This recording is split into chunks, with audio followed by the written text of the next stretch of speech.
Beaucoup de gens croient à la mort du Seigneur Jésus, mais ils ne meurent pas à leur vieille nature parce qu'ils omettent de s'approprier la puissance de résurrection pour se renouveler.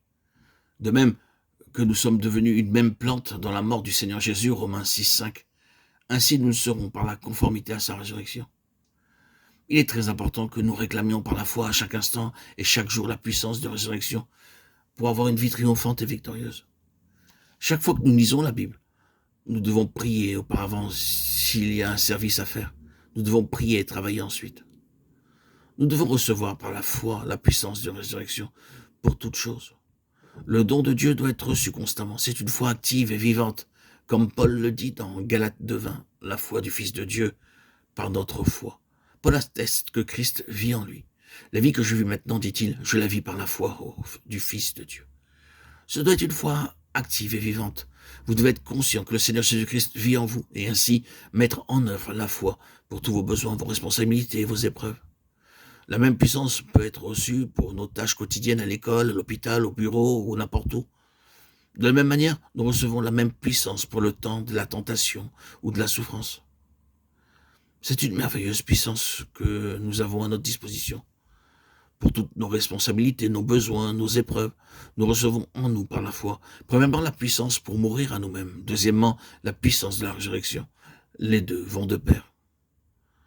Le Seigneur Jésus représente le chef Lazare, représente la puissance de résurrection. Troisièmement, il y avait de la nourriture sur la table, affectueusement préparée. Lazare était assis avec le Seigneur Jésus. Ils parlaient ensemble pendant qu'ils mangeaient. Cette nourriture nous parle de la parole de Dieu, sa parole vivante pour chaque jour avec laquelle Dieu pourvoit à notre force quotidienne. Cette nourriture devient très savoureuse et agréable par la communion fraternelle, tout comme la communion est agréable. La communion fraternelle devient très agréable lorsque vous mangez ensemble.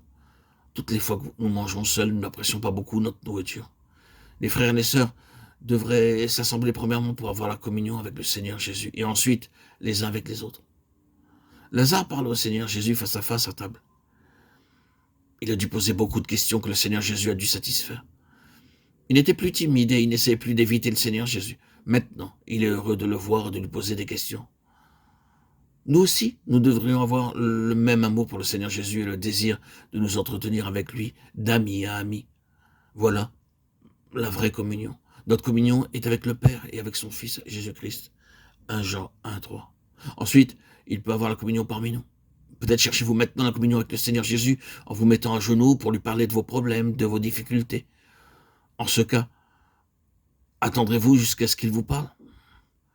Quelquefois, nous parlons beaucoup trop. Il y a des gens qui parlent et ne laissent aucune chance aux autres de dire quelque chose. On doit y aller fort pour avoir son tour. C'est comme cela que sont spirituellement beaucoup de personnes. Ils parlent et ne laissent pas Dieu leur parler. Les deux doivent aller ensemble. Nous devons d'abord lui ouvrir nos cœurs, lui disant nos faiblesses, nos difficultés, nos besoins. Et ensuite, nous devons le laisser nous parler, nous dire pourquoi nous sommes faibles. Il nous dira comment mettre les choses en ordre, comment être fortifiés et comment nos besoins peuvent être satisfaits. Et ces paroles deviendront très précieuses et réelles. La nourriture sur la table nous parle de la parole de Dieu, dont nous jouissons par la communion avec le Seigneur Jésus. Alors, il y aura une vraie connaissance personnelle et pour la famille. Une véritable croissance. En beaucoup de prédicateurs, les gens ne peuvent pas voir la personne du Seigneur Jésus. Le sermon peut être bon, mais il ne peut avoir un effet durable. Quelques prédicateurs veulent donner l'impression qu'ils sont de bons prédicateurs, mais ne passent pas assez de temps dans la prière pour sentir la présence de Dieu. Nous constatons que chanter et prier est utile avant une réunion, car c'est seulement ainsi que les gens sentent la présence de Dieu et qu'ils peuvent jouir du message. La nourriture parle de cette jouissance de la parole de Dieu.